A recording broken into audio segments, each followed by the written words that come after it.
I was born and raised in Iran as a Shiite Muslim. Shiite Muslim? Shiite Muslim. And all my life, I heard bad things about Israel and the Jews. And we were told that Islam is the best and the last. Muhammad was the most perfect person ever. Growing up, did you study the Quran and the Hadith? Yes, but mostly culturally. Like we would go and read in Arabic, for example. We didn't understand the meaning. They told us if you read in Arabic, you get more points to go to heaven. So I was trying to be a good Muslim, pray, go to mosque. And we were Shiite, so we used to go beat ourselves with chains on the streets, all to please Allah, hoping and wishing to go to heaven. When I was 16 years old, something happened to me that it changed my life. In fact, before that, I saw so many bad things on the streets. I saw people being executed publicly, hanging from a crane. I saw people being tortured, beaten. And they told us these are infidels, these are the enemies of Allah, these are Zionists or the spies for Israel. So when I was 16 years old, I was arrested and tortured by the regime in Iran. Why? I was going to a wedding and I was in the car of some relatives. They gave me a ride. My family was already there at the wedding. And they had some alcohol. And based on Islamic law, you can't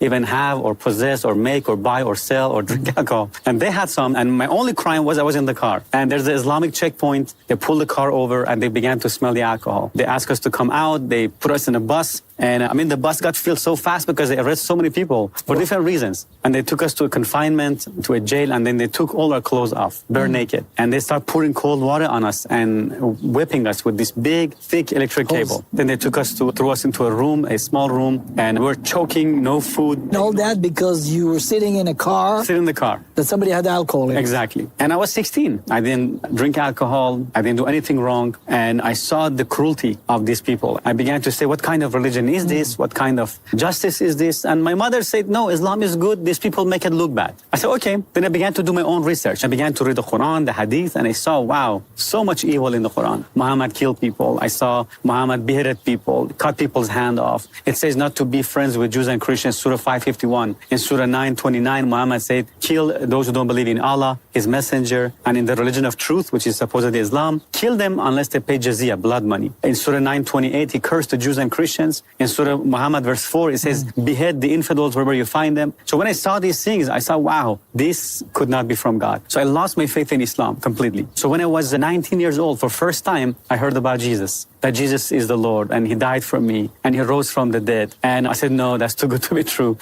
How could God have a son? I said, okay, Jesus, if this is true, I ask you to show me. If it's real, be my Lord, be my Savior. And I prayed this prayer, and the moment I say that, a heat went through my hand. I began to shake and tremble. I began to cry, and I felt this love and this peace and this joy I've never experienced before. I felt a burden was lifted off my shoulder. I began to feel love for people, for anybody who had hurt me. I began to forgive them. I began to feel forgiveness and love and joy. It was an instant transformation.